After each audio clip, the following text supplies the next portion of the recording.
¿Y si la muerte del Papa Francisco ya estuviera anunciada en las Escrituras? ¿Y si lo que está por venir fuera aún más oscuro de lo que imaginamos? En 2 Tesalonicenses 2:3 Pablo advierte: nadie os engañe en ninguna manera, porque no vendrá sin que antes venga la apostasía y se manifieste el hombre de pecado, el hijo de perdición.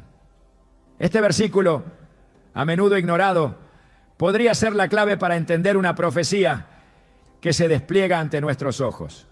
Hoy exploraremos las señales bíblicas que apuntan a una verdad inquietante: el rol profético de un papa en los últimos tiempos y cómo su desaparición puede marcar el inicio de una etapa de gran tribulación. Revelaremos las conexiones ocultas entre los textos sagrados y los eventos actuales dentro del Vaticano. ¿Estás listo para entender lo que Dios tiene reservado para ti? Cuando el apóstol Pablo escribió a los tesalonicenses acerca del fin de los tiempos, introdujo un concepto que ha desafiado la mente de estudiosos y creyentes durante siglos.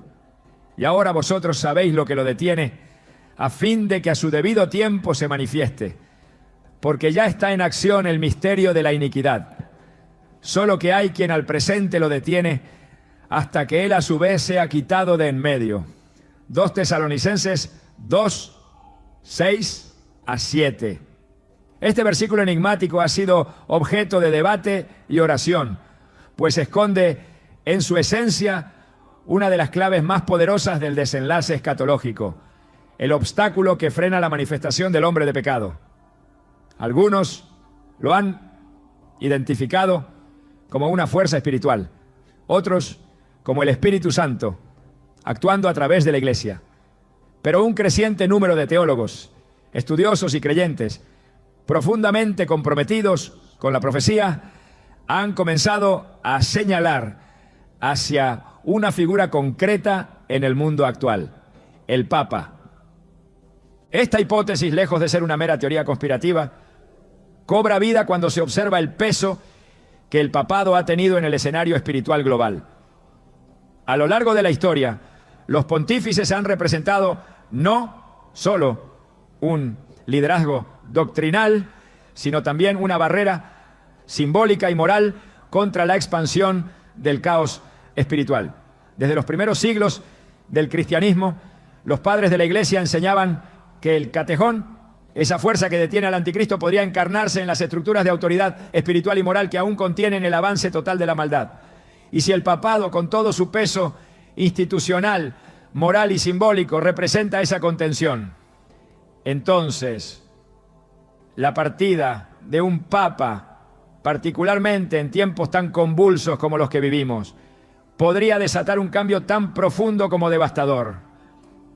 Lo que hace esta posibilidad aún más inquietante es que la Biblia parece advertirnos con una voz profética que atraviesa los siglos que el mal no se manifestará plenamente mientras el obstáculo siga en su lugar. Pero una vez que ese obstáculo sea removido, entonces el hombre de pecado, el hijo de perdición, surgirá con fuerza. Es entonces cuando las naciones serán sacudidas, cuando la confusión reinará y cuando aquellos que no estén firmes en la fe serán arrastrados por un torrente de engaño. Esta advertencia, lejos de ser una amenaza vacía, es un llamado urgente a la preparación espiritual. En los últimos años, la figura del Papa Francisco ha generado tanto admiración como controversia. Sus gestos hacia una apertura global, su llamado a la fraternidad universal, su enfoque pastoral hacia temas que tradicionalmente habían sido tratados con severidad, lo han convertido en una figura central de un nuevo paradigma dentro de la Iglesia. Para algunos, estos cambios representan un avance necesario. Para otros, marcan el inicio de una transformación que podría diluir las verdades eternas del Evangelio. Pero lo que no puede negarse es que la figura de Francisco ha sido simbólicamente crucial. Su presencia ha contenido, de alguna manera, la radicalización de ciertos movimientos, tanto dentro como fuera de la Iglesia. Su muerte, por lo tanto, podría representar mucho más que la partida de un líder religioso. Podría ser el momento en que el obstáculo es quitado. Cuando miramos la historia bíblica, encontramos un patrón claro. La muerte de un ungido de Dios muchas veces marca un punto de inflexión espiritual. No es casualidad que cuando murió Moisés, el pueblo de Israel entró en una nueva etapa, enfrentando guerras y desafíos que pondrían a prueba su fe. Tampoco fue azaroso que tras la muerte del profeta Samuel, Israel se sumergiera en la crisis de liderazgo con Saúl. Y cuando murió el rey Josías, uno de los últimos reyes justos de Judá, la nación cayó rápidamente en la corrupción y fue llevada al exilio. La Biblia no solo narra estos eventos como hechos históricos, sino como advertencias espirituales que deben ser leídas con discernimiento. Cada vez que un ungido parte, las fuerzas espirituales que estaban contenidas encuentran una oportunidad para actuar.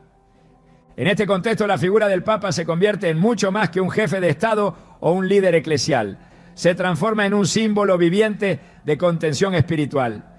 Y si lo que Pablo escribió a los tesalonicenses se refiere, al menos en parte, a esa figura de autoridad, entonces su muerte no puede ser tomada a la ligera. De hecho, podría ser el cumplimiento de una etapa de la profecía que muchos han estado esperando y que otros han preferido ignorar por temor o desconocimiento. Pero el silencio no detiene lo que ha sido decretado.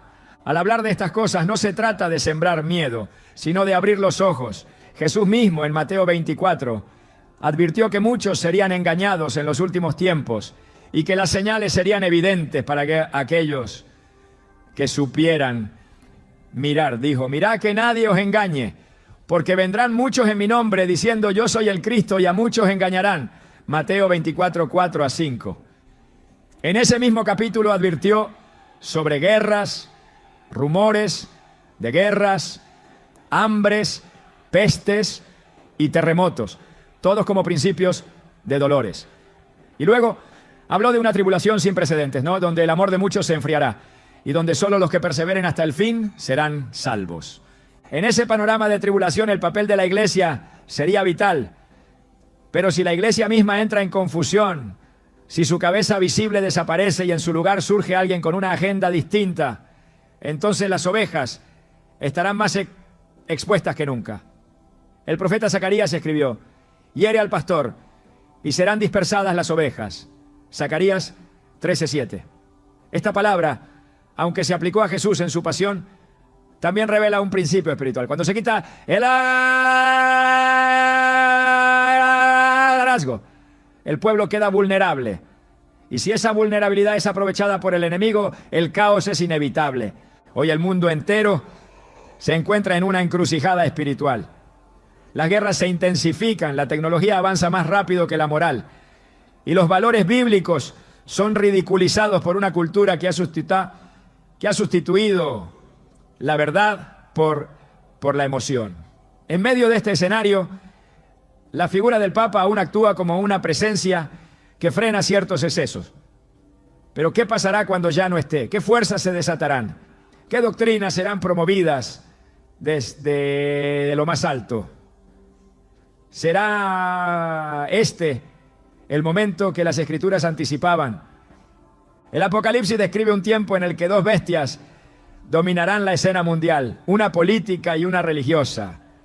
La segunda, conocida como el falso profeta, tiene un poder espiritual que engaña a las naciones con señales y prodigios, promoviendo la adoración de la primera. Esta figura, según Apocalipsis 13, 11 a 14, tenía dos cuernos semejantes a los de un cordero, pero hablaba como dragón.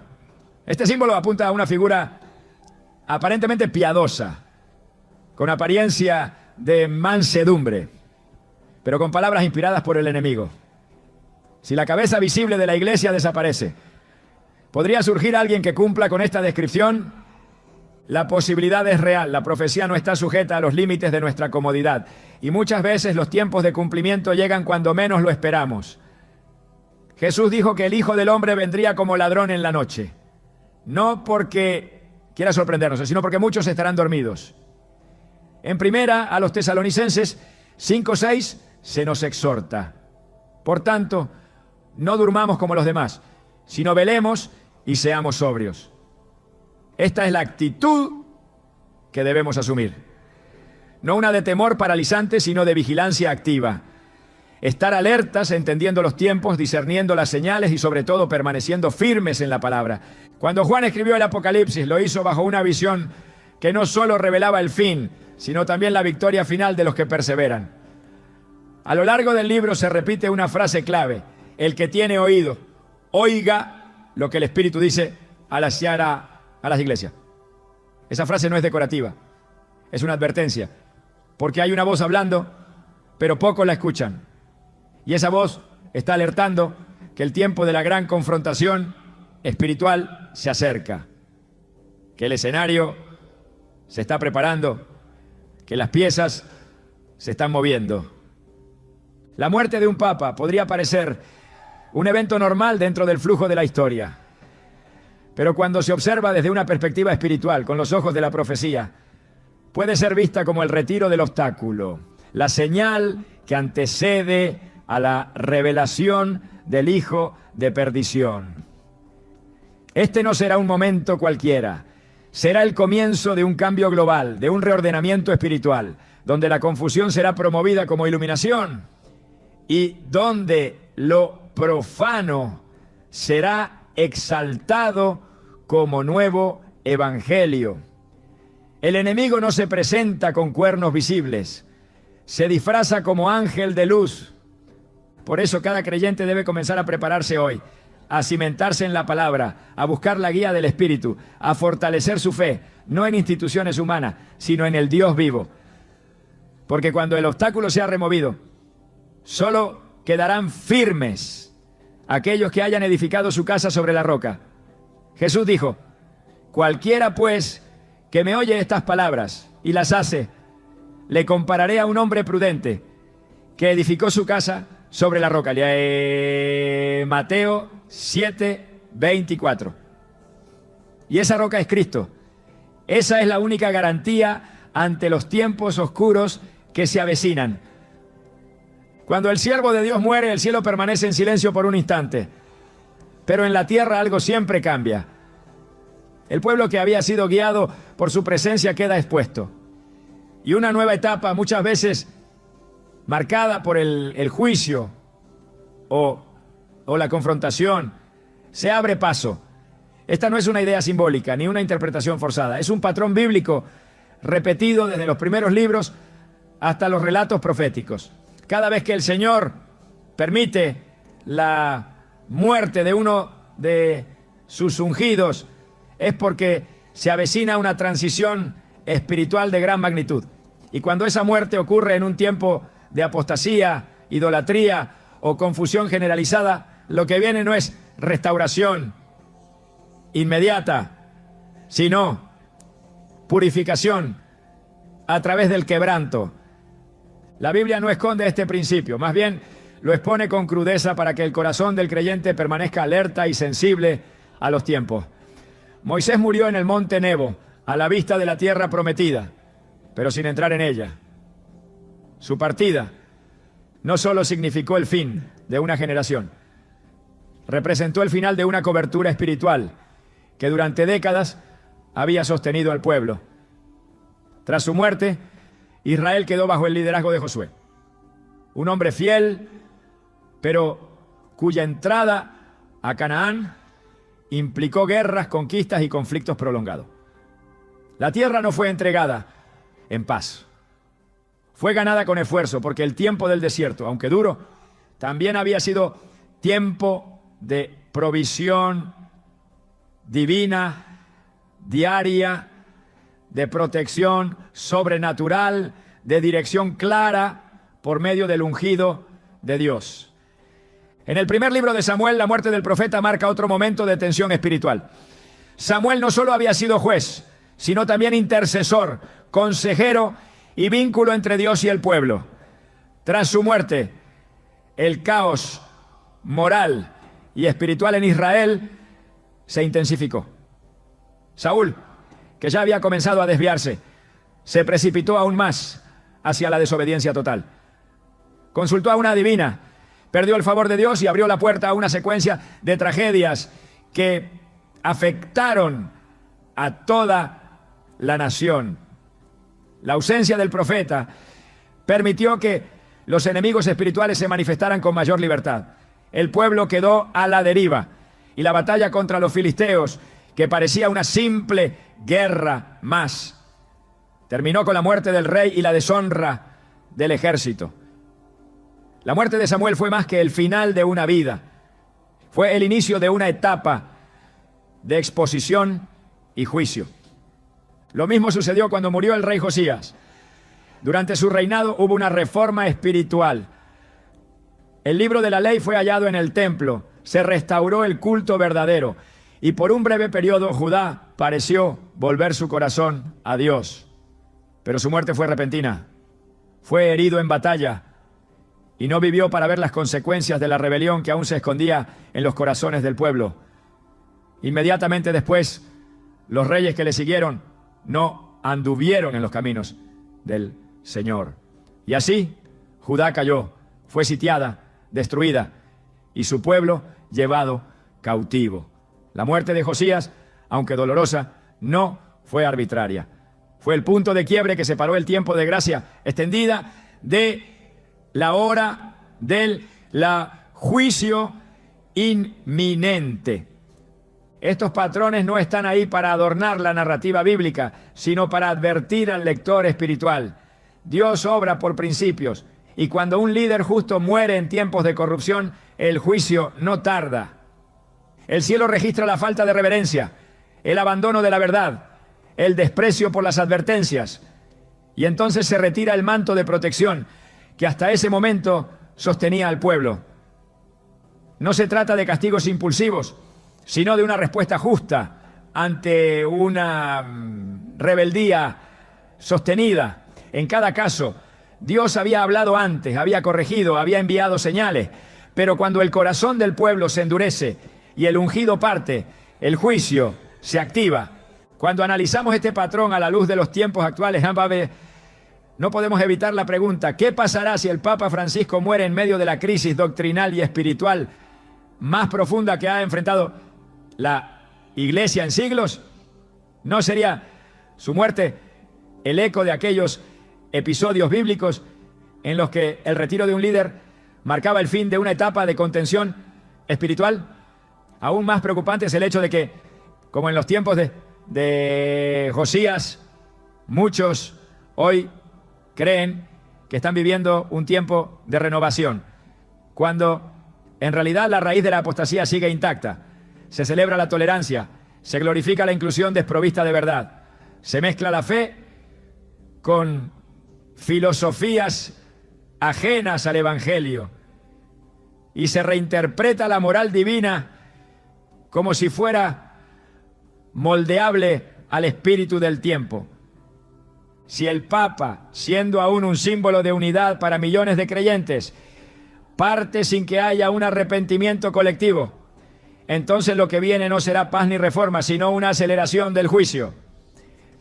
Porque donde no hay verdad, la gracia se convierte en licencia y la misericordia en excusa para persistir en el error. La historia bíblica enseña que cuando el pueblo abusa de la paciencia divina, esta no se prolonga indefinidamente. Hay un momento en que Dios actúa, no porque haya dejado de amar, sino porque la verdad y la justicia también son atributos inseparables de su carácter. El libro de Ezequiel nos da otra perspectiva sobre esto. En el capítulo 9, Dios ordena una señal en Jerusalén. Los que suspiran y gimen por las abominaciones cometidas reciben una marca en la frente, mientras que los demás son entregados al juicio. La visión es clara. Cuando la maldad alcanza ciertos niveles y el clamor de los fieles no es escuchado, Dios permite que el juicio purifique lo que ya no responde a la corrección. En ese momento, la muerte de los justos no es olvido ni abandono. Es parte del misterio de su plan para retirar la protección antes de limpiar el terreno para algo nuevo. En Isaías 57:1 se expresa este principio con una claridad conmovedora. Perece el justo y no hay quien piense en ello, y los piadosos mueren, y no hay quien entienda que de delante de la aflicción es quitado el justo. Este versículo revela un aspecto del carácter de Dios que rara vez se predica. Hay momentos en que Él retira a los suyos para que no sufran lo que ha de venir. No siempre es juicio sobre el justo. Muchas veces es juicio sobre los que quedan. El justo es retirado por misericordia, pero el pueblo es dejado para enfrentar las consecuencias de su alejamiento. La muerte en estos contextos no es el final, es el anuncio del comienzo. Si la historia bíblica se repite, como ha sucedido generación tras generación, la muerte de una figura espiritual relevante en un tiempo de crisis será siempre una señal. El error no está en llorar la pérdida, sino en no entender lo que lo que representa, en no discernir que los cielos están hablando, que Dios está levantando su mano de contención, que el tiempo de la misericordia sin respuesta está concluyendo, que la puerta del arca está por cerrarse, porque cuando el líder que representaba un freno desaparece, el sistema queda expuesto. Lo que parecía sólido tiembla, lo que parecía espiritual se revela como vano, y lo que era apariencia es consumido por el fuego de la prueba, ¿no? La palabra de Dios nunca nos deja sin guía. En Amós 3:7 se establece un principio inamovible. Porque no hará nada Jehová el Señor, sin que revele su secreto a sus siervos los profetas. Esta revelación no siempre se manifiesta con voces audibles ni con sueños espectaculares. Muchas veces está escrita en los patrones, en las sombras que se repiten, en los principios que Dios ya reveló y que esperan ser discernidos por quienes estudian las Escrituras con un corazón sensible. La muerte de un ungido puede parecer natural, pero si se produce en un contexto profético no puede ni debe ser ignorada. Cuando se levanta la mano que contenía, el juicio no llega de inmediato, pero sí empieza a marchar con paso firme. El tiempo entre la partida del ungido y la manifestación del juicio es un momento de oportunidad para el arrepentimiento. Pero esa ventana no es eterna. Las Escrituras muestran que después de la muerte de los justos hay siempre una última llamada. Es el sonido del shofar que precede la guerra. Es la voz que clama en el desierto antes de que caiga la espada. Es el eco de la justicia que ha esperado lo suficiente. Quien no entienda esto repite la historia de aquellos que ignoraron la muerte de Josías, que desestimaron el silencio tras la muerte de Samuel, que no reconocieron el cambio de etapa tras la muerte de Moisés.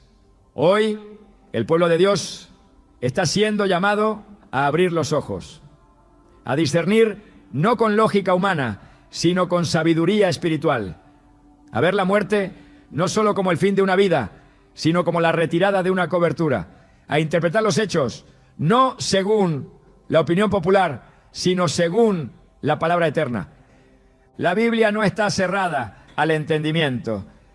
Es clara con los que buscan con humildad. Lo que fue escrito para advertencia nuestra, no para crear temor sin propósito, sino para preparar al pueblo. El juicio siempre es precedido por señales.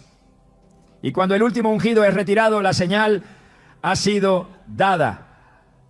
La apostasía no llega como un terremoto que sacude el suelo en un instante. No se manifiesta con estruendos ni con señales que todos reconocen de inmediato. Llega como una brisa sutil, como un cambio casi imperceptible en el lenguaje, en las prioridades, en las convicciones. Se infiltra primero en el corazón, luego en las estructuras, hasta que la verdad comienza a parecer intolerancia y la santidad es reemplazada por la conveniencia. La Biblia no presenta la apostasía como un posible problema futuro, sino como una certeza profética. Es parte del desenlace de los tiempos. En el 1 Timoteo 4:1 se advierte con claridad, pero el Espíritu dice claramente que en los postreros tiempos algunos apostatarán de la fe, escuchando a espíritus engañadores y a doctrinas de demonios. Esta afirmación es directa, contundente y sin margen de ambigüedad. No es una advertencia para el mundo, sino para la iglesia. No se refiere a los que nunca conocieron la verdad, sino a aquellos que la conocieron y la abandonaron. Cuando se observa el estado actual de muchas expresiones del cristianismo institucional, es imposible ignorar el cumplimiento progresivo de esta profecía. No se trata de simples diferencias de interpretación doctrinal, sino de un abandono estructural de la verdad revelada. Las escrituras que durante siglos fueron el fundamento inamovible de la fe, ahora son relativizadas, reinterpretadas y en muchos casos ignoradas. Lo que antes era pecado, ahora es promovido como parte de una evolución espiritual. Lo que antes era motivo de arrepentimiento, ahora es celebrado como autenticidad. En este contexto, la muerte de una figura clave, como el Papa Francisco, podría ser interpretada no solo como el final de una era, sino como el clímax de una etapa de deterioro doctrinal que ya ha alcanzado niveles alarmantes. El apóstol Pedro también anticipó este fenómeno. En 2 Pedro 2:1 escribió: pero hubo también falsos profetas entre el pueblo, como habrá entre vosotros falsos maestros, que introducirán encubiertamente herejías destructoras, y aún negarán al Señor que los rescató, atrayendo sobre sí mismos destrucción repentina. El énfasis en la palabra encubiertamente es esencial, porque la apostasía no entra como herejía declarada, sino como adaptación, como contextualización, como reinterpretación supuestamente necesaria para los tiempos modernos. Y así, sin que muchos lo noten, el Evangelio comienza a perder su filo. La cruz se convierte en un símbolo vacío, el pecado en una construcción cultural y la salvación en una experiencia emocional sin necesidad de arrepentimiento ni obediencia.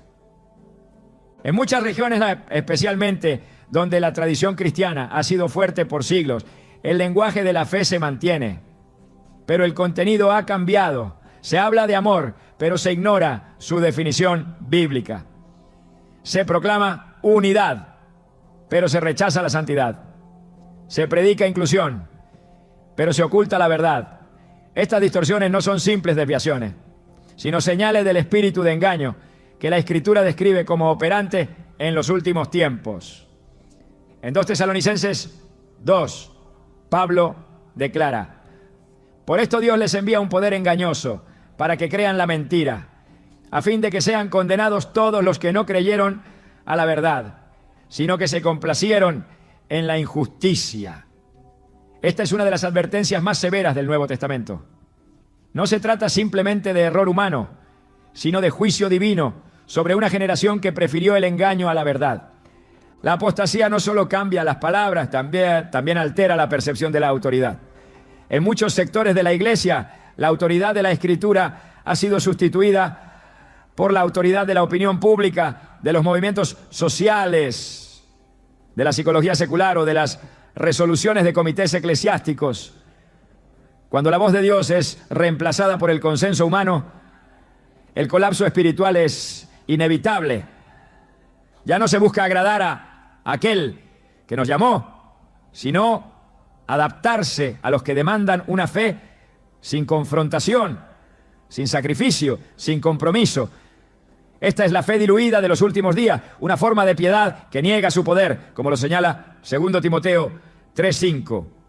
Tendrán apariencia de piedad, pero negarán la eficacia de ella. A estos evita. Cuando se considera la posibilidad de que la muerte del Papa Francisco ocurra en este contexto de apostasía creciente, la dimensión profética se intensifica. No se trata simplemente de una transición institucional, sino de una señal espiritual con implicaciones escatológicas profundas. La Iglesia, ya fragmentada doctrinalmente, podría caer en un vacío de autoridad aún mayor, y el espacio que deje esta figura central podría ser ocupado por líderes que no buscan la verdad, sino la consolidación de una agenda que se alinea más con los valores del mundo que con los del reino de Dios. Apocalipsis 2 y 3, en sus cartas a las iglesias, advierte repetidamente sobre el peligro de tolerar falsas enseñanzas y de perder el primer amor. Estas cartas no fueron dirigidas a incrédulos, sino a comunidades creyentes, lo cual refuerza la idea de que la corrupción doctrinal comienza dentro, no fuera. La estrategia del enemigo nunca ha sido simplemente destruir la iglesia desde fuera. Su mayor efectividad se ha visto cuando logra infiltrar ideas, suavizar posturas y transformar la verdad en algo negociable. Jesús, al hablar de los falsos profetas, los describió como lobos vestidos de ovejas. Mateo 7:15. La imagen es clara. No se presentan como enemigos, sino como parte del rebaño. Hablan el lenguaje de la fe, utilizan las escrituras, apelan a la compasión, pero su mensaje está envenenado con sutileza. Esta es la mayor amenaza de la apostasía, que no viene con rostro de enemigo, sino con apariencia de amigo. La corrupción espiritual comienza cuando se deja de amar la verdad. No simplemente cuando se cometen errores, no, sino cuando se escoge rechazar la corrección, ignorar la convicción del Espíritu y resistir la luz. En Romanos 1, Pablo describe el descenso moral y espiritual de una generación que, conociendo a Dios, no le glorificó como a Dios ni le dio gracias, sino que se envaneció en sus razonamientos. El resultado fue que Dios los entregó a una mente reprobada. Este entregar no es abandono arbitrario, sino respuesta a una decisión consciente y persistente de rechazar la verdad. La apostasía es, en su esencia, la elección repetida de negar lo que Dios ha revelado. El peligro mayor no está en los ataques externos, sino en la pérdida interna de la verdad. La iglesia de la Odisea, mencionada en Apocalipsis 3:13 a 22, es el ejemplo perfecto de una comunidad religiosa que creía estar en buen estado, pero que en realidad estaba espiritualmente arruinada. Decía: yo soy rico y me he enriquecido, y de ninguna cosa tengo necesidad. Pero el Señor le respondió: ¿y no sabes que tú eres un desventurado, miserable, pobre, ciego y desnudo? Este autoengaño es uno de los frutos más comunes de la apostasía. Creer que todo está bien cuando el juicio está a las puertas. En este escenario, la desaparición de una figura que ha contenido, por medio de su influencia global, ciertos niveles de fractura interna, podría acelerar el derrumbe. Ya no habría freno, ni una voz de consenso que mantenga cierto equilibrio. Lo que vendría sería una lucha abierta por el control espiritual de una estructura que, sin fundamento bíblico sólido, estaría lista para ser tomada por el espíritu del error. Apocalipsis 17 describe a la gran ramera sentada sobre muchas aguas, una figura que ha sido interpretada como símbolo de un sistema religioso corrompido que fornica con los reyes de la tierra. Su poder es espiritual, pero sus alianzas son políticas. Este sistema no nace de la noche a la mañana. Se forma lentamente mientras la verdad se diluye y la conveniencia se convierte en el nuevo Dios. El llamado de la palabra sigue vigente. Salid de ella, pueblo mío, para que no seáis partícipes de sus pecados ni recibáis parte de sus plagas. Apocalipsis 18:4. Este mandato no es para el mundo, sino para el remanente fiel. Para aquellos que aún escuchan la voz del buen pastor, que reconocen que la verdad no se negocia, que entienden que seguir a Cristo implica cargar la cruz y renunciar a todo lo que se opone a su palabra. En medio de una apostasía globalizada, el verdadero discípulo es aquel que permanece fiel, aun cuando la mayoría elige el camino ancho. Quienes aún guardan la fe deben prepararse. La muerte del Papa Francisco, si se produce en este contexto, no será simplemente un evento religioso, será una señal profética de que el colapso espiritual ya no puede ser contenido. Y en ese momento, cada creyente deberá decidir si sigue la voz del mundo o la voz del Cordero. Porque la apostasía no se combate con programas, ¿no?, sino con fidelidad. No se detiene con debates, ¿no?, sino con obediencia. No se disipa con popularidad, sino con santidad. Cuando Juan fue llevado en espíritu al cielo para recibir la revelación, lo primero que vio fue una puerta abierta. Pero esa puerta no conducía a tranquilidad, sino a un trono rodeado de relámpagos, voces y señales. El Apocalipsis no empieza con consuelo, sino con una sacudida visual y espiritual. Dios no se presenta como un anciano con palabras suaves, sino como un fuego consumidor que muestra a su siervo lo que debe suceder pronto. Porque antes de que llegue el fin, hay imágenes que deben ser vistas, símbolos que deben ser comprendidos y señales que no deben ser ignoradas. No están allí como adorno, sino como advertencia. En la actualidad hay lugares en el mundo donde estas señales están impresas en piedra, en cúpulas, en arte sacro, en vitrales y esculturas. No están ocultas, pero no son comprendidas. Están a la vista de todos, pero pocos las descifran. El Vaticano, centro neurálgico de una de las expresiones religiosas más poderosas del planeta, se ha convertido en un epicentro de simbolismo espiritual que, al ser observado con ojos proféticos, comienza a revelar una narrativa inquietante. Porque hay imágenes que no corresponden a lo sagrado y hay discursos que no son reflejo de la palabra, aunque se pronuncien desde altares consagrados. El profeta Ezequiel recibió una visión en la que fue llevado al templo en Jerusalén. Allí, entre los atrios y el altar, vio grabados en las paredes toda clase de abominaciones, figuras de animales, ídolos y criaturas extrañas.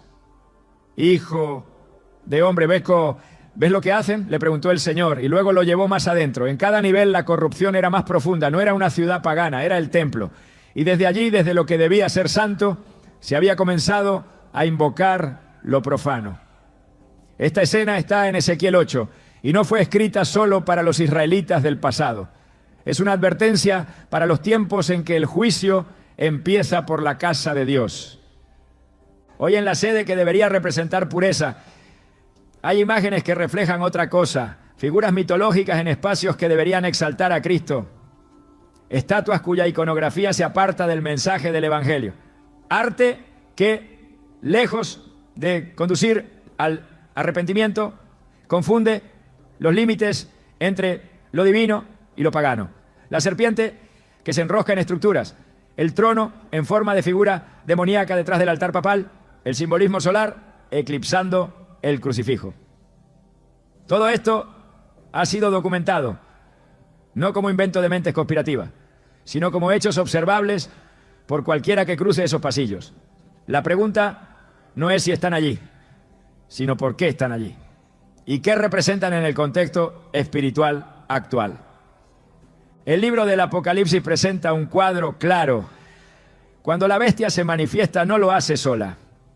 Tiene un aliado, un sistema espiritual que parece piadoso, que tiene apariencia de cordero, pero habla como dragón.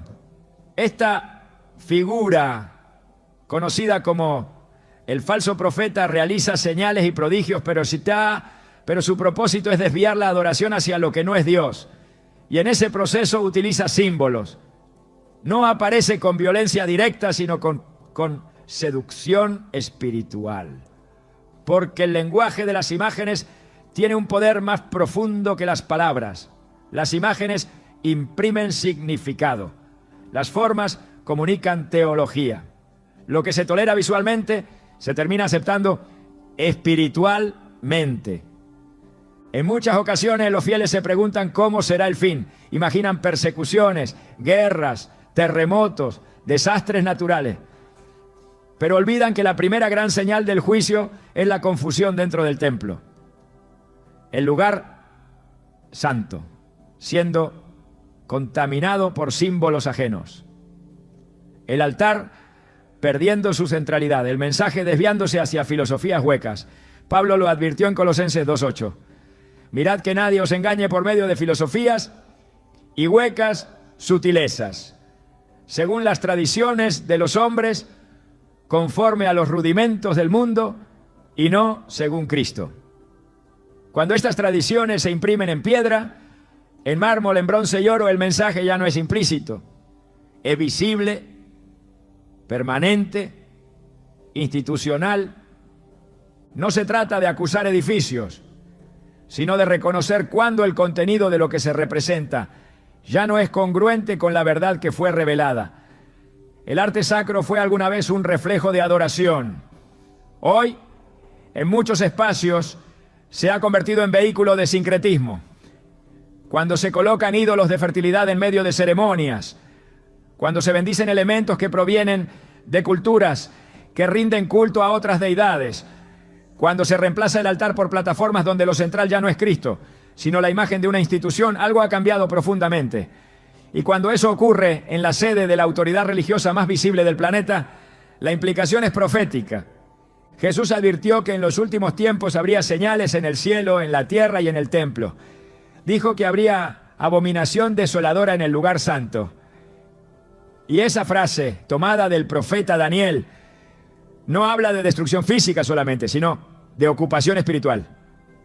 Cuando algo que no es de Dios se asienta donde solo Dios debe habitar, entonces la desolación empieza. Y esa desolación no es solo ausencia de presencia divina. Es una activación de juicios, una entrega del sistema a sus propias pasiones, una apertura a doctrinas que no provienen del Espíritu Santo, sino de espíritus engañadores. En Apocalipsis 13, el falso profeta no se presenta como enemigo, sino como aliado de la fe. Su poder no está en la fuerza, sino en la persuasión. Realiza señales, hace descender fuego del cielo, persuade con imágenes.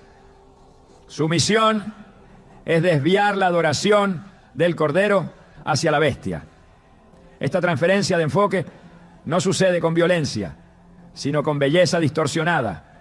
No con destrucción, sino con ornamentos. No con herejía abierta, sino con una mezcla peligrosa de verdad y mentira. Y cuando esa mezcla se institucionaliza, el sistema se vuelve irreconocible para los verdaderos discípulos, porque ya no hay separación, ya no hay santidad, ya no hay altar puro. Lo más preocupante de este escenario es que quienes aún sostienen la verdad pueden ser vistos como divisivos, porque en un ambiente donde todo se mezcla, la distinción parece ofensa, y así los que se apartan del engaño se convierten en señal de contradicción. Esta es la razón por la que Jesús dijo que muchos serían perseguidos por causa de su nombre. No porque hicieran el mal, sino porque no aceptarían la mezcla, porque seguirían diciendo que solo Cristo salva, que solo la cruz redime, que solo la Escritura tiene autoridad, que solo Dios merece adoración. En este contexto, la muerte del Papa Francisco podría representar el quiebre definitivo, no solo institucional, sino espiritual, porque su ausencia podría ser el punto exacto donde los símbolos ya no sean velados, sino plenamente manifiestos, donde lo que estaba en sombra se muestre a la luz, donde lo que antes se toleraba como gesto aislado se imponga como norma espiritual.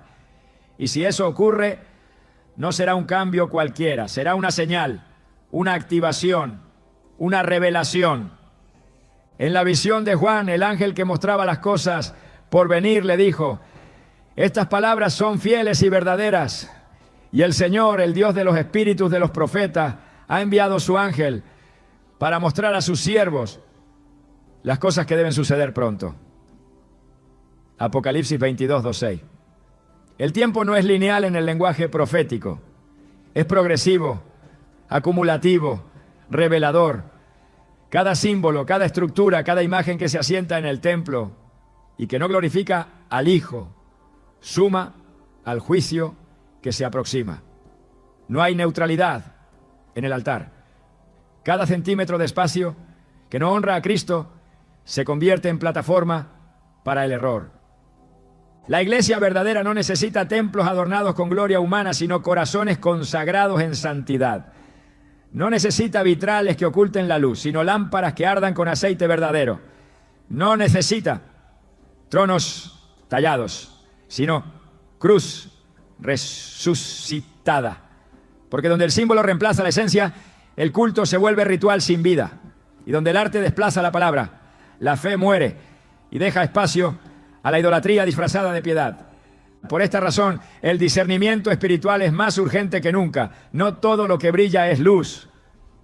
No todo lo que se llama iglesia representa a Cristo. No todo lo que lleva vestiduras sagradas lleva también el Espíritu. El juicio comienza por la casa de Dios. Y si comienza allí, ¿cuál será el fin de aquellos que se han acomodado a un evangelio sin verdad? Es tiempo de volver al altar puro, de reconocer las señales, de identificar los símbolos que anuncian un cambio de época. Porque si el trono del Papa queda vacío y lo que ocupa su lugar refleja más al mundo que al reino, la señal habrá sido dada y entonces lo peor estará por venir. Apocalipsis 13 presenta una escena que se repite una y otra vez en la historia espiritual de la humanidad, pero que solo alcanzará su culminación en los días finales. La primera bestia surge del mar, símbolo del caos y de las multitudes, con un poder que emana de la oscuridad, pero no actúa sola. Una segunda figura aparece, con dos cuernos semejantes a los de un cordero, pero con una voz que no concuerda con su apariencia. Habla como dragón. Esta segunda bestia no representa un poder político, sino espiritual. No toma el control por medio de ejércitos, sino a través de prodigios y persuasión. No exige adoración para sí misma, sino que desvía la adoración hacia la primera bestia. Es, en términos proféticos, el falso profeta. El falso profeta no aparece como enemigo declarado de la fe, sino como su defensor más visible.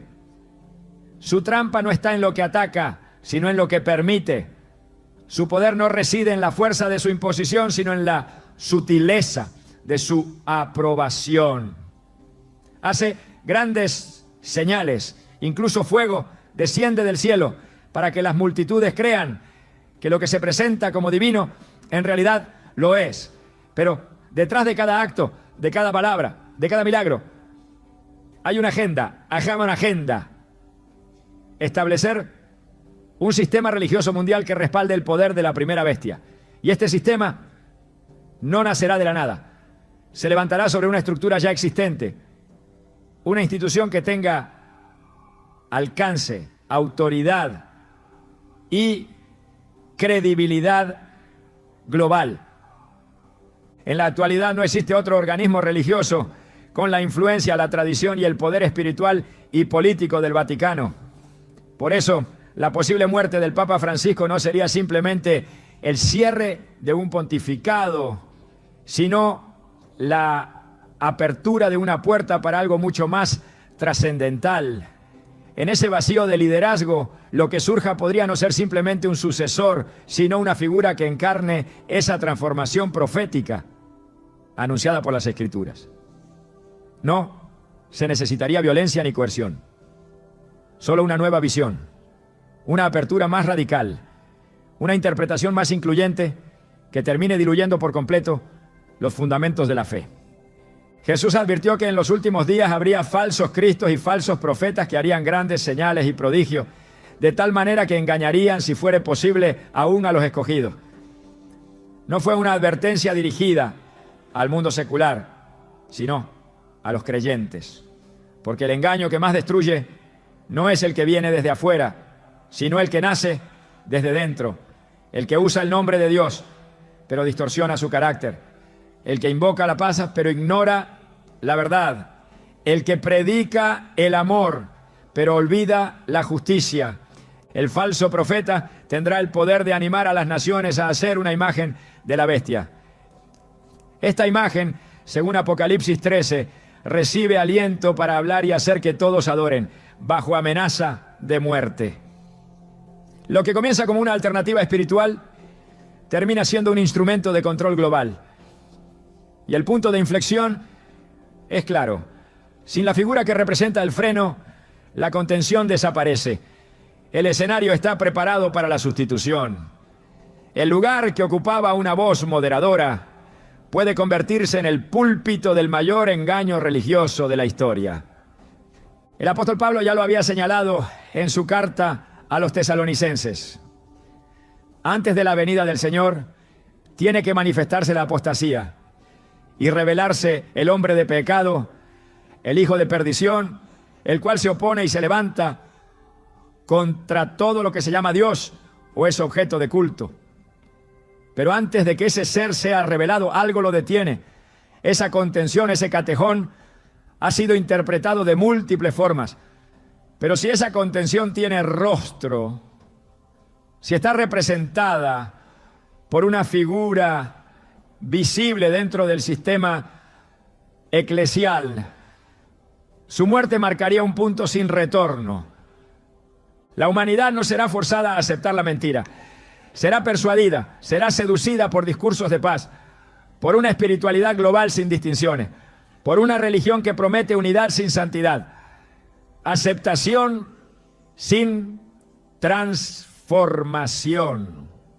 Y el instrumento de esa persuasión será alguien que hable con autoridad, que represente la continuidad del cristianismo, pero que no tenga interés en preservar su verdad.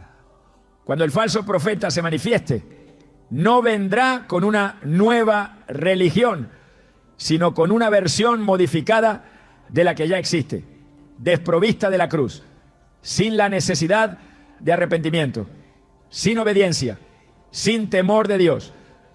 En Apocalipsis 16:13, esta figura es descrita como una de las bocas de donde sale un espíritu inmundo en forma de rana, símbolo de impureza espiritual, de manipulación y de mentira profética.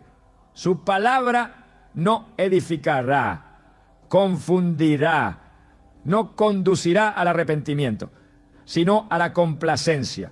No despertará temor reverente, sino una sensación ilusoria de armonía entre lo santo y lo profano. Esta es la antesala del gran día del juicio. Por eso, cuando se observe el cambio en el trono papal, no solo debe analizarse lo que se dice, sino lo que se deja de decir. No solo lo que se proclama, sino lo que se calla. Porque el falso profeta no necesita renegar de la fe. Solo tiene que reinterpretarla hasta que pierda su esencia. Su triunfo será hacer que millones crean que siguen a Dios, mientras se han desviado del Cordero. La noche nunca cae de golpe, se desliza lentamente sobre la tierra, robando la luz minuto a minuto, hasta envolverlo todo en sombras. Así también se aproxima el tiempo del juicio, el tiempo de prueba, el tiempo en que la fidelidad será puesta en la balanza. El corazón del creyente no debe temer la oscuridad si ha aprendido a mantenerse encendido en la espera, porque las profecías no fueron dadas para infundir miedo, sino para formar una generación vigilante, una generación capaz de caminar con convicción aun cuando el resto del mundo duerma. En Mateo 24:42, Jesús da una orden directa y sin adorno. Velad pues, porque no sabéis a qué hora ha de venir vuestro Señor. Esa instrucción no es opcional, es la clave para permanecer firmes cuando los cielos se agiten y las estructuras humanas colapsen. El llamado a velar implica mucho más que estar informado. No se trata de acumular conocimiento profético, sino de vivir en una postura de constante rendición, dependencia y discernimiento. Significa tener la lámpara encendida, el aceite renovado y el oído afinado al susurro del Espíritu. En los días de Noé, la generación que pereció no ignoraba que aquel hombre construía un arca. Lo veían, lo oían, sabían lo que predicaba. Pero no creyeron porque no estaban dispuestos a abandonar sus caminos. La vigilancia verdadera no es pasiva, es activa. Se manifiesta en la forma de vivir, en la manera de decidir, en lo que se prioriza cada día. La muerte del Papa Francisco, si ocurre en este contexto profético, no será simplemente una pérdida institucional, será una señal para quienes saben leer los tiempos, como lo fue la muerte de Samuel, la caída de Josías, o el silencio de Dios en los años previos a la aparición de Juan el Bautista. Cuando la voz que antes contenía se apaga, los oídos del remanente deben agudizarse, porque el tiempo que sigue a la retirada de la contención no es un vacío, es una aceleración. La oscuridad avanza con rapidez, y aquellos que no estén afirmados en la verdad serán arrastrados por una corriente de confusión cuidadosamente diseñada para parecer piadosa. La preparación que demanda el cielo no comienza en el templo, sino en el corazón. El altar del alma debe ser restaurado, como lo hizo Elías en el monte Carmelo antes de que descendiera el fuego. El pueblo había mezclado su adoración. El nombre del Señor se pronunciaba, pero también se ofrecían sacrificios a Baal. Esa dualidad provocó una sequía espiritual, que solo fue rota cuando se restauró el altar caído. En el primer Rey 18:30 leemos: reparó el altar de Jehová que estaba arruinado. No puede haber fuego sin altar. No puede haber gloria sin restauración. No puede haber victoria sin arrepentimiento. En tiempos donde la apostasía se institucionaliza y el error se normaliza, el remanente debe vivir separado, no por arrogancia, sino por fidelidad. La santidad no es una marca elitista, es un mandato divino. Sed santos, porque yo soy santo, dice el Señor en 1 Pedro 1:16. Esta santidad no se refiere a apariencias externas ni a costumbres humanas, sino a una vida apartada para Dios, guiada por su palabra y encendida por su espíritu. Es una separación que comienza con la mente, continúa con el carácter y se evidencia en cada acto. En un mundo donde lo profano se disfraza de espiritualidad, la santidad es el mayor acto de resistencia. Prepararse implica también identificar las voces que vienen de Dios y rechazar las que, aunque populares, no provienen del trono celestial. En Jeremías 23:16 se advierte con firmeza: así ha dicho Jehová de los ejércitos, no escuchéis las palabras de los profetas que os profetizan, os alimentan con vanas esperanzas, hablan visión de su propio corazón, no de la boca de Jehová. El remanente no sigue la voz más fuerte, sigue la voz más fiel, no busca los mensajes más cómodos, sino los más verdaderos, porque en la hora de la prueba solo la verdad sostiene, solo la verdad protege, solo la verdad libera. Jesús enseñó que muchos caerán en la gran tribulación, no porque no conocían, sino porque no estaban preparados. En la parábola de las 10 vírgenes, todas esperaban al esposo, todas tenían lámpara, pero solo 5 tenían aceite suficiente. El aceite representa la presencia del Espíritu, la vida de intimidad, la constancia en la fe. No se consigue de un momento a otro, no se improvisa, se cultiva en lo secreto, se renueva con oración, con obediencia, con quebranto. Y cuando la medianoche llega no hay tiempo para buscarlo. Solo los que lo poseen pueden entrar. Los demás escuchan la puerta cerrarse, no por rechazo, sino por falta de preparación. Hoy más que nunca se requiere una generación que viva como los hijos de Isaacar, descritos en 1 Crónicas 12:32, quienes entendían los tiempos y sabían lo que Israel debía hacer. El entendimiento espiritual no es automático, se forma con temor del Señor, con estudio de la palabra, con dependencia constante del Espíritu. No se trata de predecir fechas, sino de discernir temporadas. No se trata de calcular el día, sino de reconocer la atmósfera. La atmósfera del fin ya está aquí. El sistema del anticristo se está articulando. El espíritu de la apostasía ya opera. Las señales están en marcha y el reloj profético avanza. La preparación también requiere valentía, porque quien decide vivir conforme a la verdad será atacado, no necesariamente por el mundo, sino por los que, dentro del sistema, no toleran la luz. Jesús dijo en Juan 3:19-20, la luz vino al mundo, pero los hombres Amaron más las tinieblas que la luz, porque sus obras eran malas. En los días que vienen, los que predican arrepentimiento serán llamados divisivos. Los que proclaman santidad serán considerados fanáticos. Los que no se dobleguen ante el sistema serán rechazados. Pero ese rechazo será la evidencia de que caminan con Dios. Porque la amistad con el mundo es enemistad con Dios, como enseña Santiago 4:4. La vigilancia espiritual no es aislamiento, es enfoque. No se trata de vivir con miedo, sino con propósito. Cada día es una oportunidad para fortalecer la fe, para levantar el altar, para encender la lámpara. El tiempo del letargo ha terminado. Ya no se puede vivir de apariencias. No se puede sostener una fe heredada. No se puede sobrevivir con palabras prestadas. Hay que conocer al Dios vivo. Hay que ser llenos del Espíritu Santo. Hay que tener raíces profundas.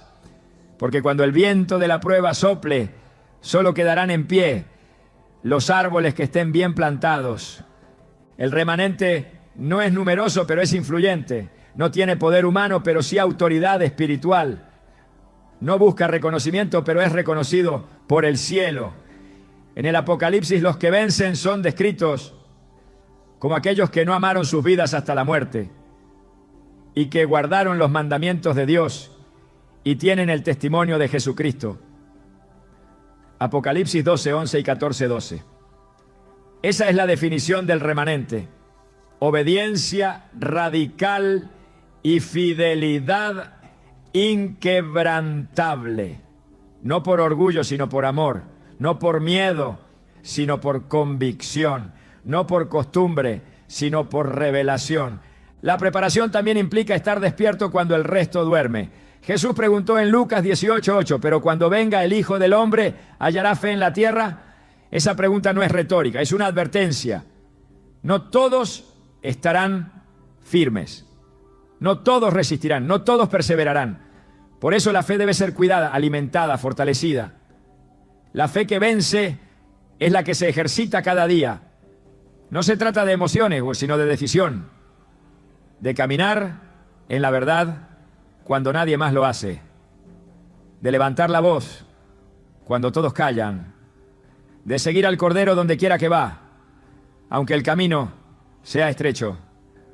La muerte de una figura espiritual como el Papa Francisco no puede ser vista como un evento aislado. Será en este escenario profético una advertencia final para los que aún tienen oídos para oír. Una confirmación de que el tiempo de la separación ha llegado. La luz y las tinieblas no pueden convivir. El trigo y la cizaña crecerán juntos por un tiempo, pero la siega se aproxima.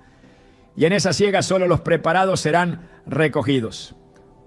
Cuando el juicio se aproxima, no siempre ruge como un león. A veces se arrastra silencioso como una sombra sobre el altar, esperando que los ojos consagrados lo reconozcan antes de que sea demasiado tarde. Lo que está escrito no puede ser borrado. Lo que ha sido sellado en los cielos será desatado en la tierra. Y ahora más que nunca, la urgencia no está en buscar nuevas señales, sino en responder a las que ya se han cumplido. La muerte de un papa en cualquier otra época sería noticia religiosa, social, incluso política. Pero si ocurre en medio de esta generación marcada por el colapso espiritual, la confusión doctrinal y el avance global de un sistema que se opone a todo lo que se llama Dios, ya no será simplemente un momento histórico, será una activación espiritual, una puerta que se abre, un reloj que marca la última vuelta de la aguja profética antes del silencio. Pero el enfoque no puede permanecer solo en el Vaticano ni en una figura visible.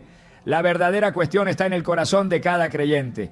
¿Ha sido limpiado el altar interior? ¿Está el aceite fluyendo con constancia? ¿O se ha vuelto común lo sagrado y cotidiano, lo eterno? Porque el enemigo no necesita perseguir a los que ya se han dormido, solo amenaza a los que aún portan fuego, solo combate a los que aún se niegan a doblar rodillas ante el sistema de este mundo. Las estructuras caerán, las instituciones se sacudirán y las voces que una vez hablaron con claridad serán reemplazadas por ecos que repiten sin convicción. Por eso, en lugar de correr tras interpretaciones, la preparación más urgente es restaurar la comunión, volver al secreto, retomar la devoción, silenciar el ruido del mundo y afinar el oído al susurro del Espíritu. Porque los tiempos no se entienden con análisis, sino con intimidad. Y lo que viene no será soportado por quienes tengan más conocimiento, sino por quienes tengan más raíz. El Señor nunca permite que el caos avance sin antes formar un remanente, una generación que no se doblega, que no negocia, que no pierde su enfoque. Esa generación no será formada por eventos externos, sino por decisiones internas, por la determinación de vivir según el reino, aunque el sistema los rechace, por la fidelidad a la palabra, aunque el mundo los llame insensatos, por la esperanza viva que no está sujeta al calendario ni a los titulares, sino al testimonio del Espíritu que sigue diciendo: el que ha de venir vendrá y no tardará. Y cuando el último velo caiga, cuando las máscaras ya no oculten las verdaderas intenciones de los sistemas religiosos y políticos, aquellos que estuvieron firmes serán encontrados no temblando, sino esperando, no confundidos, sino encendidos, no asustados, sino preparados, porque comprendieron que no se trataba de sobrevivir al juicio, sino de ser encontrados fieles en medio de él.